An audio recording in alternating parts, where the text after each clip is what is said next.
The morning sun cast long shadows across the dusty main street of Cedar Falls as Martha Henderson clutched her worn leather purse closer to her chest. The town square buzzed with an unusual energy that made her stomach tighten with unease. She had lived in this small community for 37 years through all the seasons of her life, but today felt different somehow, heavier with expectation and dread. Martha stopped at the edge of the crowd that had gathered near the old oak tree. Her neighbor Mrs. Peterson turned with eyes bright with excitement and whispered something about the spectacle they were all waiting to witness. Martha felt her heart sink as she realized what was happening. The traveling show had come to town, and with the kind of entertainment that drew people from their quiet lives into something she had always found troubling. In the center of the makeshift ring stood a man unlike anyone Martha had ever seen. His muscled frame was covered with scars that told stories she could only imagine, and over his head was pulled a rough burlap sack with crude eye holes cut through the fabric. The crowd jeered and called out suggestions for what they wanted to see him do next. Each shout made Martha wince, as if the words were meant for her own ears. The showman, a portly fellow with a tobacco-stained beard, called out for volunteers to test their strength against what he called his prize fighter. For just $1, anyone could step into the ring and try their luck. Most of the men in the crowd laughed and shook their heads, but a few stepped forward eager to prove themselves against this mysterious opponent. Martha watched as one after another they tried and failed. Each man left the ring, looking smaller, somehow diminished by their encounter with someone they had expected to easily defeat. She noticed how the masked fighter never celebrated these victories, never taunted or boasted. He simply stood there waiting for the next challenger, as if this were all just another day in a life she could barely comprehend. As the afternoon wore on, the crowd began to thin. Some folks headed home for supper, while others gathered at the general store to discuss what they had witnessed. Martha found herself still standing there, unable to look away from the lone figure in the ring. The showman was counting his earnings and preparing to pack up for the next town, when something inside Martha stirred to life. She stepped forward before she could change her mind and called out that she would like to try. The remaining crowd burst into laughter, and the showman looked at her with amusement, mixed with disbelief. Martha Henderson was known throughout Cedar Falls as a gentle soul who tended. Her garden spoke softly to everyone she met, and had never shown interest in any kind of physical confrontation.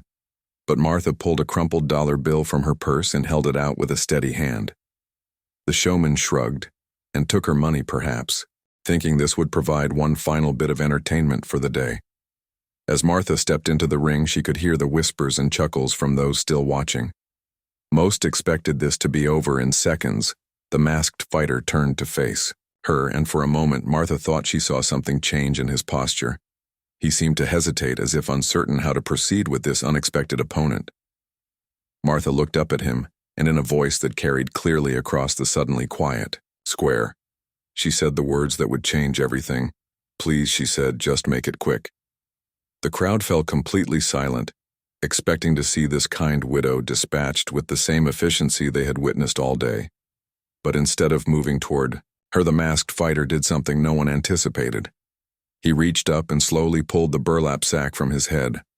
What the crowd saw beneath that mask was not the face of a monster or a savage, but the weathered features of a man who had known too much pain and too little kindness. His eyes were gentle despite the hardness life had carved into the rest of his face. And when he looked at Martha, there was something there that she recognized immediately.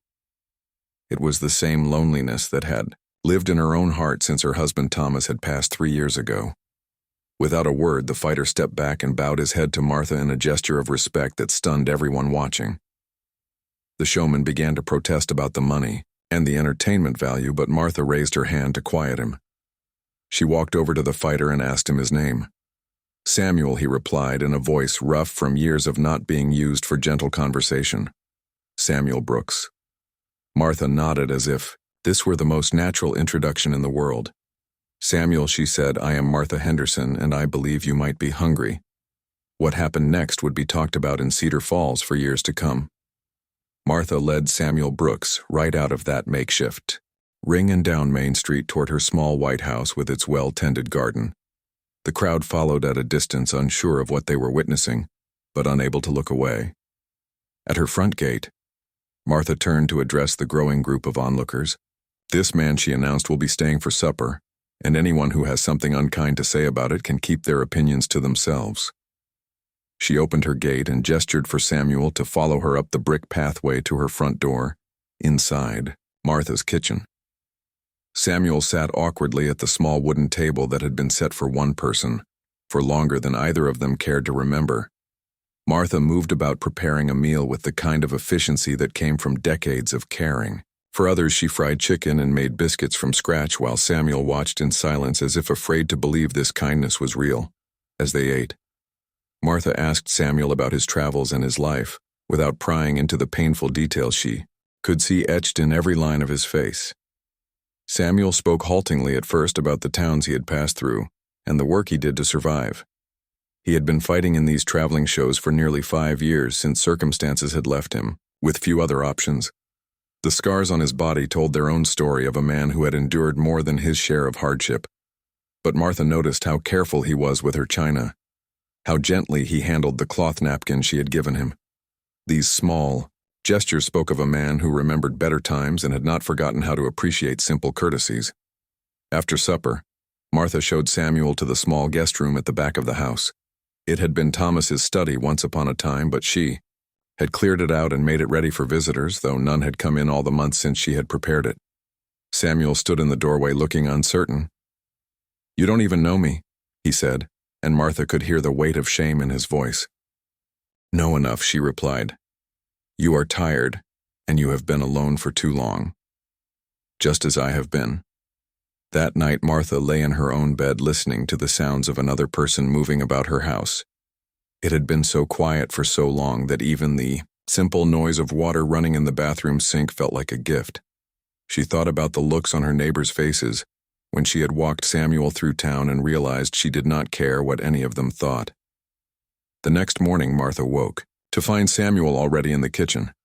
He had started coffee and was standing by the window looking out at her garden. When she appeared, he turned with an expression of gratitude mixed with confusion. "I should go," he said, though his voice lacked conviction. "Where?" Martha asked as she poured herself coffee and sat down at the table.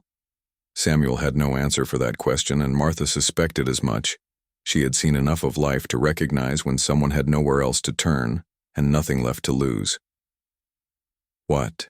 she offered next, surprised even herself. "The garden needs work," she said, looking out at the beds that had grown somewhat wild since Thomas passed. "I used to have help, but my hands are not as strong as they once were." Samuel followed her gaze to the overgrown flower beds and the vegetable plot that had seen better days. "I could help with that," he said quietly, "if you would let me." That afternoon, the whole town of Cedar Falls got to witness something remarkable. Samuel Brooks working in Martha Henderson's garden with the same gentle care she had always shown her plants. He moved slowly, methodically, restoring order to the beds and borders, while Martha worked beside him, pointing out which plants needed attention and which should be left. Alone, Mrs. Peterson from next door came over under the pretense of borrowing sugar. But Martha knew she was really coming to satisfy her curiosity about the unusual houseguest. Instead of the dramatic confrontation some might have expected, Mrs. Peterson found herself drawn into conversation with Samuel about the best methods for dealing with aphids on roses. By the end of the week, Samuel had not only restored Martha's garden to its former glory, but had also repaired her back fence, fixed a loose board on the front steps, and rehung a shutter that had been hanging crooked for months. Each evening they would sit on the front porch and talk about small things: the weather, the progress of the tomatoes, the family of cardinals that nested in the elm tree. The people of Cedar Falls began to adjust to the sight of Samuel Brooks walking down Main Street to the hardware store, or the grocer, always with a polite nod for anyone he passed. The initial fear and suspicion gradually gave way to something like acceptance as folks realized that this man who had seemed so frightening in the ring was actually quite gentle in his daily interactions. Martha noticed the change in Samuel as well. The tension in his shoulders began to ease, and sometimes she caught him humming while he worked in the garden. His smile came more easily, and the haunted look in his eyes started to fade. The routine of daily life in a place where he was welcome seemed to